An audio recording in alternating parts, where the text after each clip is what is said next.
Welcome back.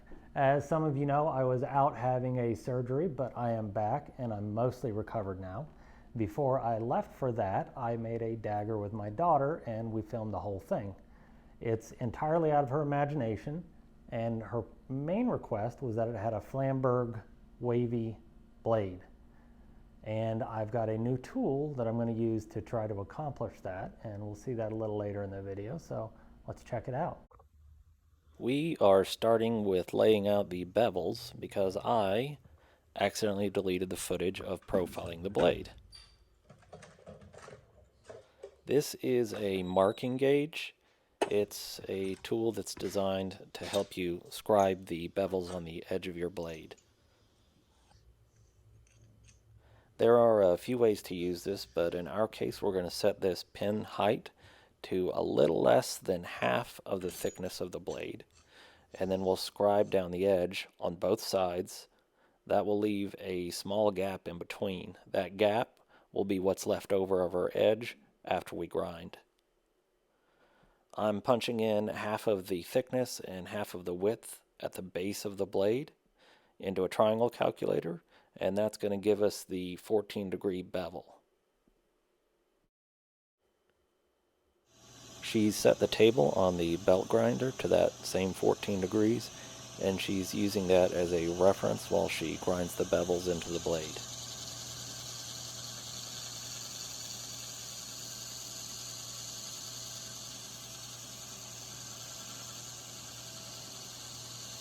There's no trick to doing this. You just slowly sand and creep up on those lines that you scribed. Here you can see that she left the space that was in between the two lines intact. That'll get sharpened later. Our sanding lines aren't perfect. They're a little wavy, not perfectly centered, but that's okay. We're not trying to show off.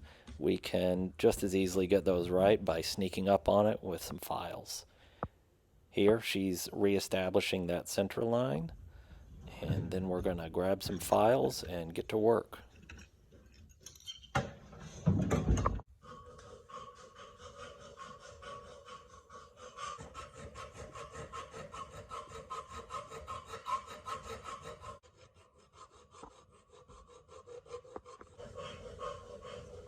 This is one task where patience is actually a pretty good substitute for skill. You can see that with how level and centered she has those bevels here. As a quick side note, check out the finish on this. That is directly from the files. That is totally unsanded. At this point you may be asking why the blade isn't wavy, and I decided to get the bevels in first and then bend the waves in later. And now normally I would do that with the forge and a hammer, but I have a new gadget to try. It's an inductive heater, and it's actually designed for breaking seized bolts. But I'm going to use it here along with a length of pipe to bend the waves and undulations into the blade.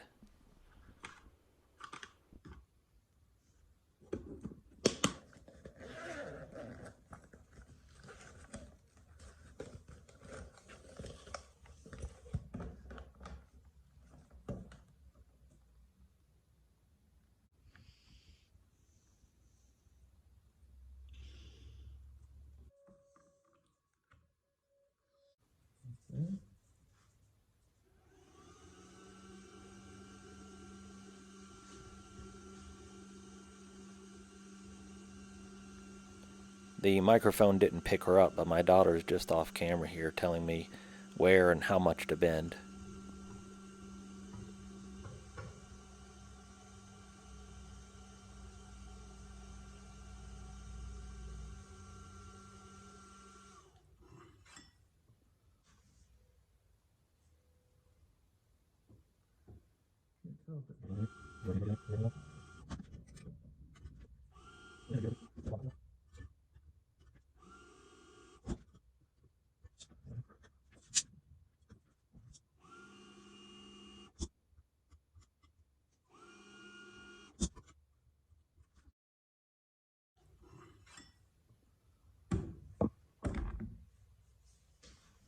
After all that bending, I need to reestablish flat, and I'm using a tree stump and a wooden mallet to do that so that I don't put hammer marks into it.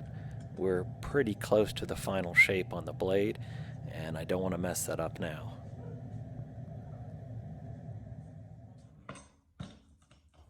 We're going to be cutting some designs into the ricasso section of the blade. So before we do that, we want to make sure that section is flat and square. Some people will use their surface plate for this step, but I don't want to risk damaging mine when a marble tile is plenty flat. Right here you can see the light glinting off the edge. That's a rounded corner, and that's what we're trying to get rid of with this step.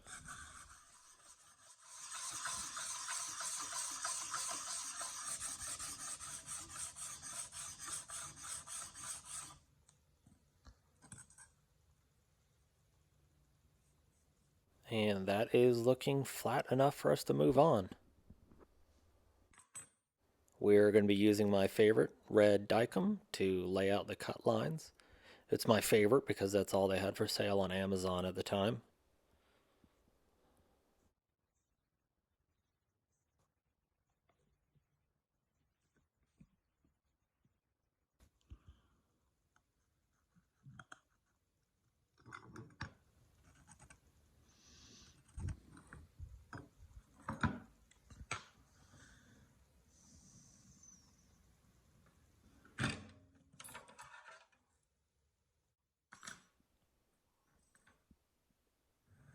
This is a ball vise, which is basically a weighted clamp. It's light enough and round that you can set your workpiece to any angle you need pretty easily, but it's heavy enough that when you set it there, it stays there.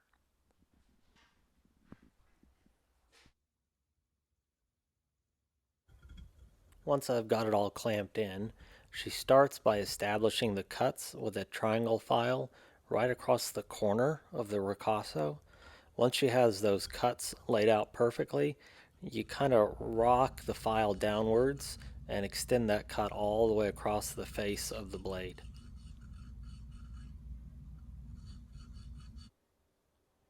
Here you can see those lines cut all the way across now.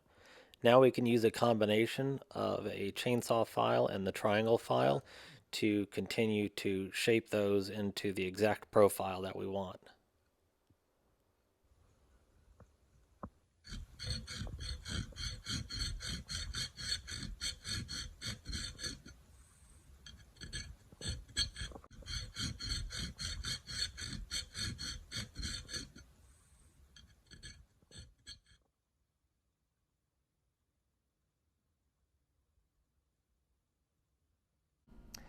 That's it.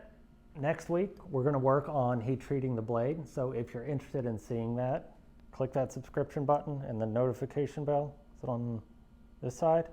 Click that notification bell and you'll get notified when that video goes live. See you then.